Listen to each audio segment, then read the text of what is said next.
আসসালামু আলাইকুম প্রিয় ভিসা প্রত্যাশী ভাই ও বোনেরা, আশা করি আল্লাহর রহমতে আপনারা সকলে ভালো আছেন। ভারতীয় ট্যুরিস্ট ভিসা কিন্তু চালু হচ্ছে। এই ট্যুরিস্ট ভিসা চালু হলে আপনাদের করণীয় কি? তারা কিছু নতুন নিয়ম এনেছে। এই নতুন নিয়মগুলো কি? ভারতে প্রবেশের শর্ত, আপনাদের ভিসা কেন প্রত্যাখ্যান করা হয়, সকল তথ্য আমরা এই ভিডিওতে দেওয়ার চেষ্টা করব। যদি আপনাদের আমাদের এই ছোট্ট চ্যানেলের ভিডিওগুলো ভালো লেগে থাকে তাহলে অবশ্যই সাবস্ক্রাইব করবেন এবং পাশে থাকা বেল আইকনটি বাজিয়ে দিবেন যাতে পরিবর্তিত ভিসা রিলেটেড কোনো ভিডিও আপনাদের মিস না যায়। এই ট্যুরিস্ট ভিসা পেতে আপনাদের ভারতের যে সকল তথ্য মানতে হবে। এক নাম্বার, বৈধ পাসপোর্ট থাকার পরেও ভারতে আপনার প্রবেশের রদ হয়ে যেতে পারে যদি আপনি মিথ্যা বিবরণের মাধ্যমে ভিসা অর্জন করা হয় অথবা প্রাসঙ্গিক বিষয় গোপন করা হয়, আপনি যে বিষয়গুলো অবগত থাকেন বা না থাকেন। 2 নাম্বার, আপনার আবেদনের দিন ভারতে প্রবেশের দিনের মধ্যে পরিস্থিতির কোনো পরিবর্তন ঘটলে একজন ইমিগ্রেশন অফিসার ভারতে আগমনের সাথে সাথে যে কাউকে মেডিকেল পরীক্ষা করাতে পারেন যদি সে প্রয়োজন বলে বিবেচনা করে। 3 নাম্বার, আপনি অবশ্যই ভারতে কোনো চাকরি বা আনুষ্ঠানিক পড়াশোনা গবেষণার দায়িত্ব নিতে পারেন না যদি কর্মসংস্থান ভিসা বা যথাযথ ভিসা আপনাকে প্রদান করা হয়। 4 নাম্বার, অবস্থানের বৈধ মেয়াদ শেষ হওয়ার মধ্যে আপনাকে অবশ্যই ভারত ত্যাগ করতে হবে। যদি না করেন তাহলে ভারতের সংস্কৃত কর্তৃপক্ষ দ্বারা আপনার অবস্থান মেয়াদ সম্প্রসারিত করা যায়। 5 নাম্বার, আপনাকে অবশ্যই নিকটবর্তী বিদেশি আঞ্চলিক নিবন্ধন অফিস FRRA তে নিবন্ধন করতে হবে। যদি মেডিকেল বা মেডিকেল অ্যাটেন্ডেন্ট ভিসা ব্যতীত বাকি সব ধরনের ভিসা ক্ষেত্রে ভারতীয় আপনার অবস্থান 6 মাস মেয়াদ অতিক্রম করে। মেডিকেল বা মেডিকেল অ্যাটেন্ডেন্ট ভিসার ক্ষেত্রে ভারতে আগমনের 14 দিনের মধ্যে নিকটস্থ FRR নিবন্ধন বাধ্যতামূলক অথবা সংস্কৃত কর্তৃপক্ষের এমন কোনো ভিত্তিতে বা আবেদনকারীর ভিসার জন্য অযোগ্য পেশ করা হয়, আবেদনকারীকে মৌখিকভাবে লিখিতভাবে লিপিবদ্ধ জানানো হবে।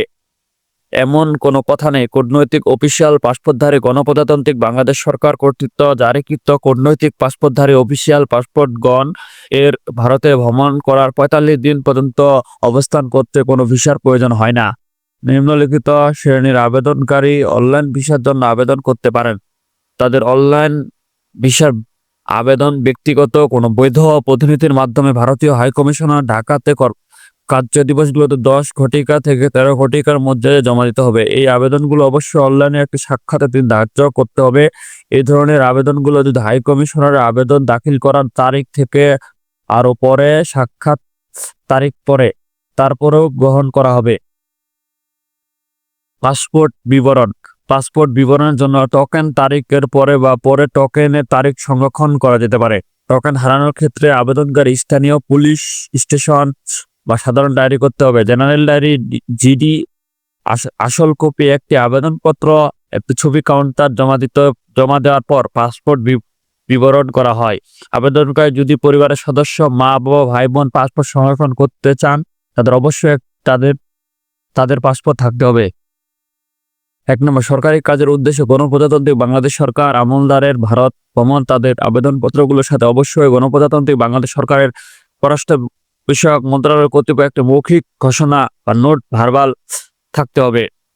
বিভিন্ন দেশে কূটনৈতিক অফিসিয়াল পাসপোর্টধারীগণ অন্যথা ভারতে ভ্রমণের জন্য ভিসা অর্জন প্রয়োজন। অফিসিয়াল কাজের উদ্দেশ্য ভারত ভ্রমণ তাদের আবেদনগুলোর সাথে অবশ্যই নিজ নিজ কূটনৈতিক মিশন থাকতে হবে।